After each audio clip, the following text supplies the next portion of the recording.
The Colorado Rockies last season went 68 and 94. That was their record in 2022. And heading into 2023, who knows what's going to happen with the Rockies? So we're going to cover it right here. They're going to be a very interesting team for some good and bad reasons. So we'll talk about it. We're going to talk about it right here on this Colorado Rockies team profile. So let's get straight into it. My name is Derek. I'm here with Barnes. You're watching Bleacher Brawls, and let's get straight into it.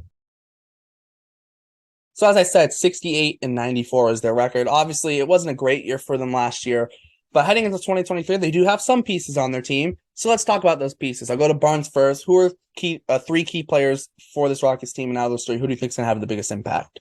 Here we go. Here are the three biggest players in for the Rockies. Todd Helton, Larry Walker. Oh, wait, you meant for this year because Yes. they got no one. But their three biggest players for this year are going to be Chris Bryant, Charlie Blackmon, and CJ Crone. Those are literally the only three guys worth anything out there. And if anything, those are the guys who are going to help push them to 70 wins.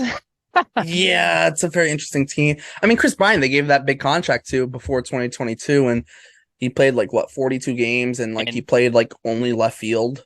Exactly. And he's the key player I wanted to highlight. Chris Bryant, if he can get there and actually show up and actually play games, he's a career 279 average. He's got power, and he could really propel this team forward. It's just he's got to be out there because Charlie Blackmon was out there by himself last year. CJ Crone was by himself out there last year, doing nothing. So I think with Chris Bryant playing a full slate of games, you'll see the Rockies go over 70 wins. Yeah, because I think he didn't play many games last year. For me, there are three key players. I actually named three different players. Herman Marquez, I really like him. It just sucks that he's terrible at cores, but outside of cores, he's good. So there's that. I only pitch him in road series, I guess. And Daniel Bard, former Red Sox, I really like him. I love his story, so I'm happy that he's finding success in Colorado. But then Ryan McMahon, since Nolan Arenado left, McMahon stepped into third base. And he's been very good defensively. Since 2020, he's actually third in defensive runs saved. It goes Key Brian Hayes, Nolan Arenado, and Ryan McMahon. So they haven't lost a whole bunch of defensive production. On the offensive side, is it the same? No. Nolan Arenado is a superstar for a reason. He finished third in MVP voting for a reason. But Ryan McMahon has not been bad filling in the shoes for a guy like a Nolan Arenado. And defensively, I think their corners, CJ Crone's, I think he's fine defensive first, also first base. How many first basemen are elite defensively? You see a couple guys who are, but then everyone else is kind of just a pack of everyone else. But Ryan McMahon at third base, defensively, I like him, left-handed bat. If he jumps offensively, he could really kind of catapult himself into being a big piece for this Rockies team. Because they don't have a ton of pieces in the big leagues, at least right now. So I think Ryan McMahon's gonna be big for them. But this Rockies team, we'll gloss over it for a little bit this offseason for the Rockies. They didn't do much. They signed Pierce Johnson. They signed Harold Castro. I think they signed Cole Tucker on a minor league deal. They traded for Nolan Jones, which I think he does need some playing time. I think he could maybe have success. Then they traded for Connor Siebel from the Red Sox, and they said, we're done for the offseason, and that's it. So let's go first. Really, this is more of a not what was their biggest move, but more is what are they doing in Colorado? Does anyone really know what the plan is? Because I don't, and I try and want to figure it out because I want the Rockies to be good, but I don't know. I really don't know. So if you guys are listening or watching right here, right now, make sure you check out Bleacher Brawls podcast, where we often talk about Chaim Bloom's secret plan. I'm wondering if the Rockies have a secret plan because I have no idea what the plan is. I even know Chaim Bloom's secret plan, but no one knows the Rockies' secret plan. I mean, you go out and you sign Connor Siebold, and you're like, well, we're done now. The Connor Siebold stinks. Come on, let's be real. Let's be real, Derek. No, I'm agreeing with you. And they got some decent pieces in the minors. I'm really looking forward. And if you're a Rockies fan, you should be looking forward to seeing Ezekiel Tovar and Warming Bernabel at some point in 23. Zach Veen too. Zach Veen eventually. I don't think Veen will play in 23, but probably 24. Yeah. So you're looking at, you got a bunch of guys who are in their minor league system, and if you're a Rockies fan, you should just be watching those guys. Yeah, there's definitely some bright futures in their system. and they are very interesting, I think, this Rockets team, because it comes back to the fact that we don't fully know what their plan is, but it's also, too, it's like you do see some pieces there, right? Chris Bryant, McMahon, CJ Crone, Charlie Blackman's still there. Randall Grichuk's there. They acquired him last year. Didn't do much for them last year, though. Maybe he bounces back a little bit. They have Herman Marquez.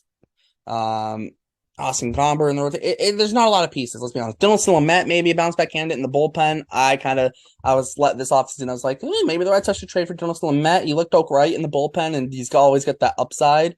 Maybe like an under the radar guy. Maybe he has a bounce back year. But I think that'd be more of he has a bounce back year. Let's leverage him and trade him. I think that's kind of what the Rockies are right now. But like you said, they do have some very exciting futures. So we'll see how it all turns out, honestly. But the one thing I do like the Nolan Jones trade for them, just because I felt like he needed playing time, and the fact that he wasn't going to be any. I don't know if he'll start the year on the MLB team, but I would think he'll be on the MLB team at some point in 2023. So the fact that he'll be able to get playing time, I think, will be huge. Because right now they project them to get about 300 plate appearances in the big leagues. But with that, expectations for this Rockies team. What's it going to be? It's really just rebuild, I guess, maybe retool, because it's not going to be pushing for a playoff spot. I don't think. Yeah, I think you're expecting another season of like under 75 wins. This team is just not that good. I'm sorry. I'm trying to be exciting for you guys, but with the Rockies, what they're doing, is it easy to be excited? Probably not. I think you're hoping that either the Rockies just completely tank and they get rid of and try to get value out of guys like Crone and Marquez. But you're definitely should be excited about their minor leaguers that might come up this year. Especially, I'm a huge fan of Warming Bernabel. I think you should check him out. I know we highlighted McMahon a little bit at third base, but Bernabel's pretty freaking good too. So I'm not going to say that he's the next coming of Nolan Arenado, but the kid can play, and I think he'll have a good major league stint. So look out for him, probably in like June, July. Yeah, and he's on the 40-man already too, so that's already taken care of. But I do wonder with this Rockies team, their expectation is probably just going to be, I honestly I don't know what the expectations are, because I don't know what their plan is really. I don't know what they're trying to do. I just feel like it's this is more just like player development. Develop your prospects, try and develop some players in the big leagues, or find some past success maybe with a guy like a Dylan Silamet, like I said.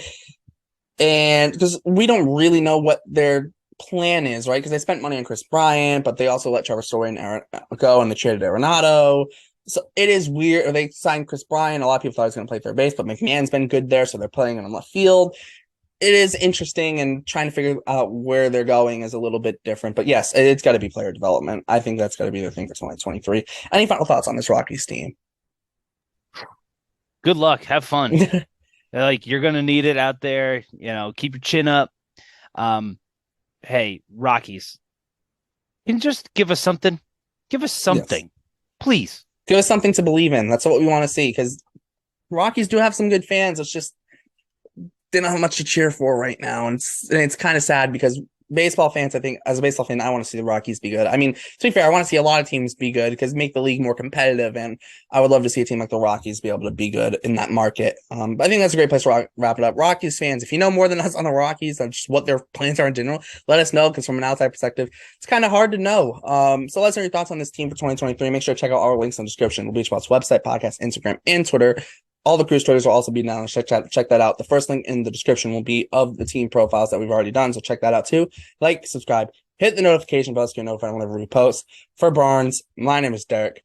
Thanks for tuning into this Colorado Rockies team profile here on Bleacher Brawls, and we'll see you next time.